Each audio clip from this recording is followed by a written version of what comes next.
Okay, here we're going to talk about food resource guarding to people. This is through I have read a lot and watched a lot. The ones that have come here, I haven't had that have said they have resource guarding really didn't. So I haven't had to really deal with it. Waylon, come here. And obviously he doesn't have it. He's just a demo. Come on, buddy. He's like, what the hell's going on? Oh, shut up, crazy boy. Come on, over here. Here, right? So first, um, I'm big on giving their bowl and just leave it alone.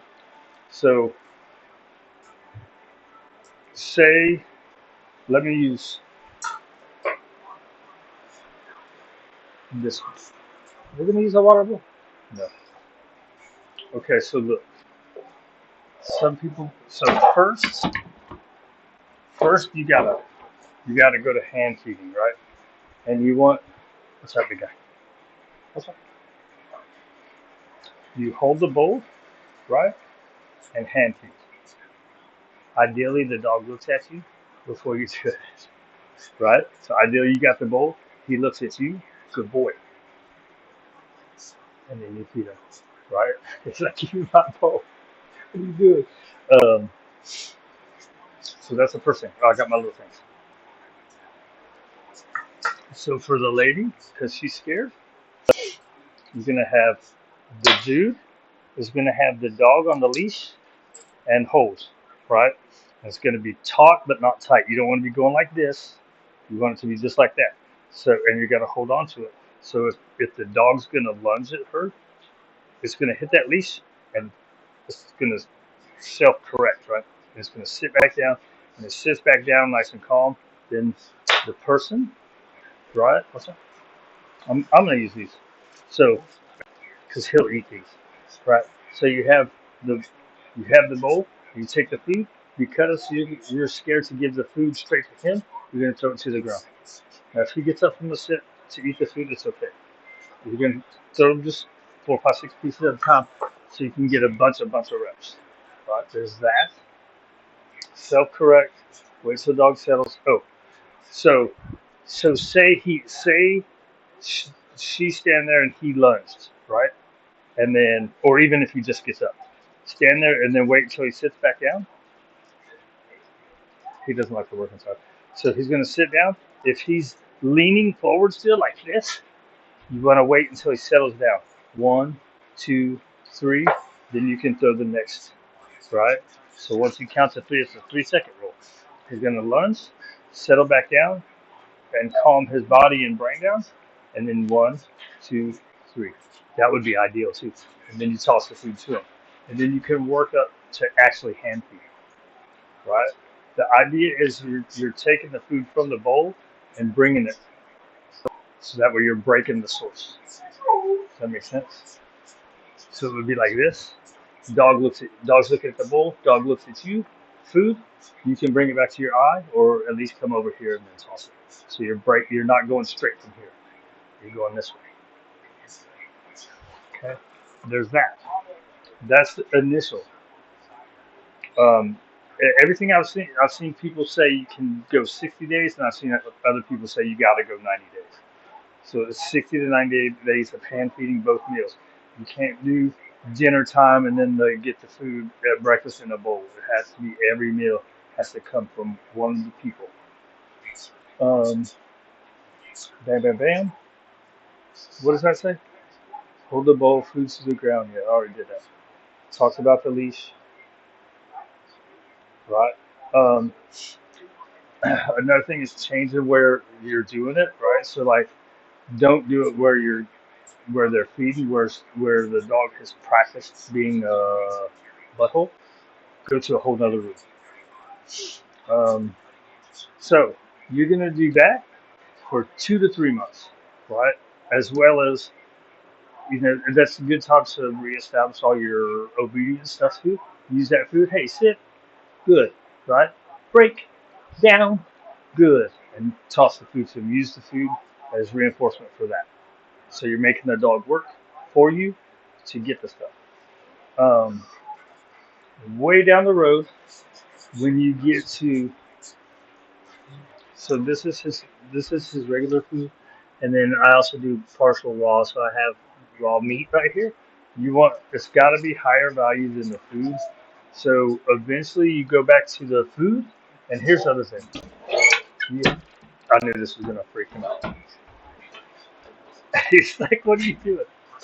All right, hold on, gotta fix it so it doesn't slide down and freak everybody out. Now I gotta fix this. Okay, so I'm gonna bring this. Here's a pet cot, right? So there's two ways to keep yourself safe. You have your pet cot and you have your leash, right? So now, way down the road, your leg of the cot. Way down the road, dog's gonna be in a sit.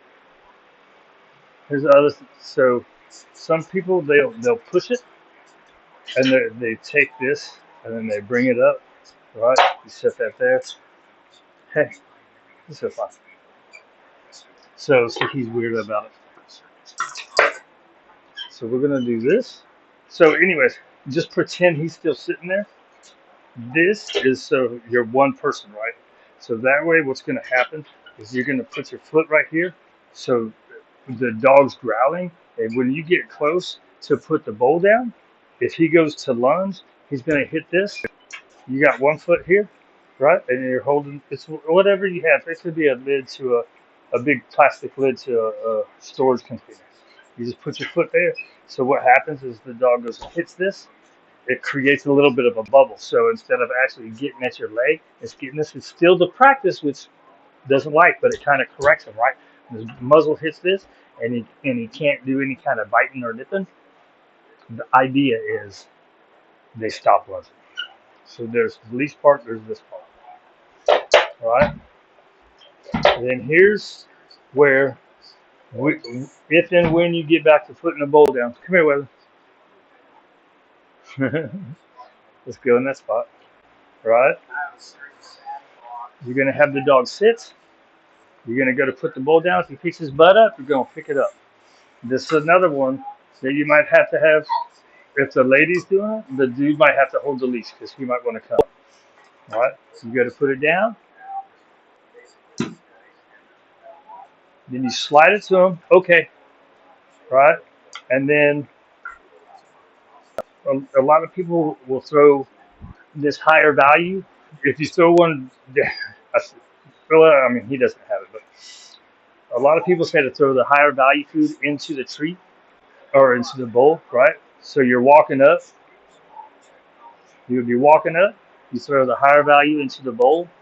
I personally think if you've done all the work to get the value out of the bowl, if you throw this higher value to the side, right? I saw somebody say that, and I'm like, that makes sense to me.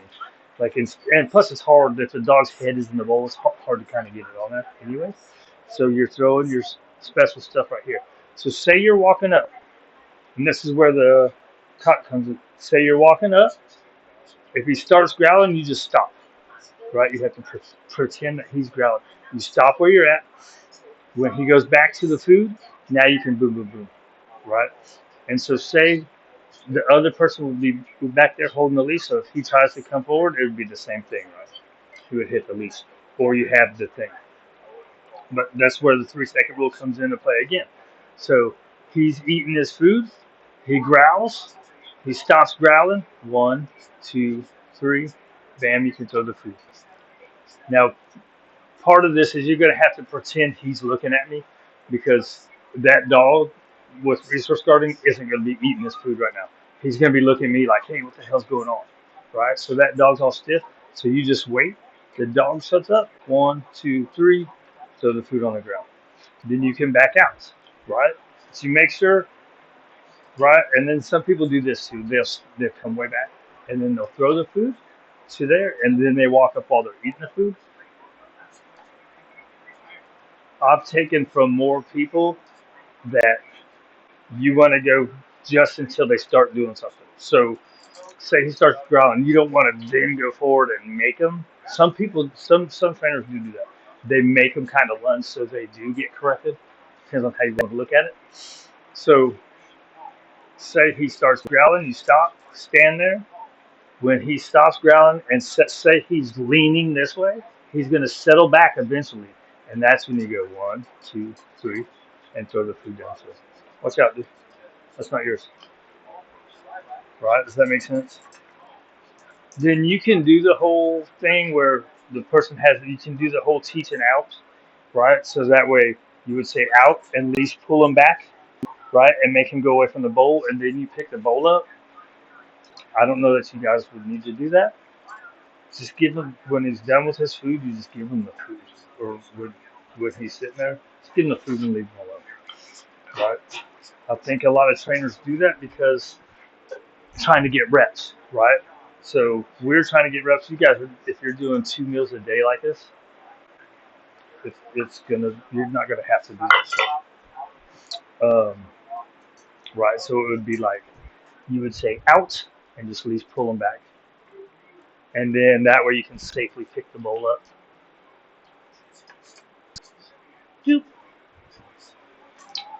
Did I hit everything?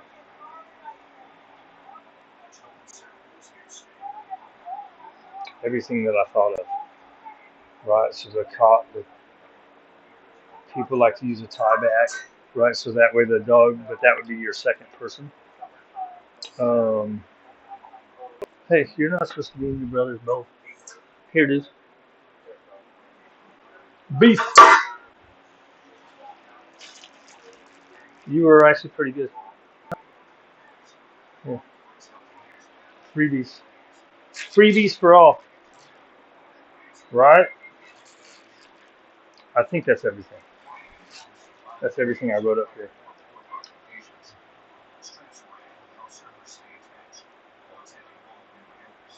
The bowl. I think that's it. Yeah, so I missed it. That one back.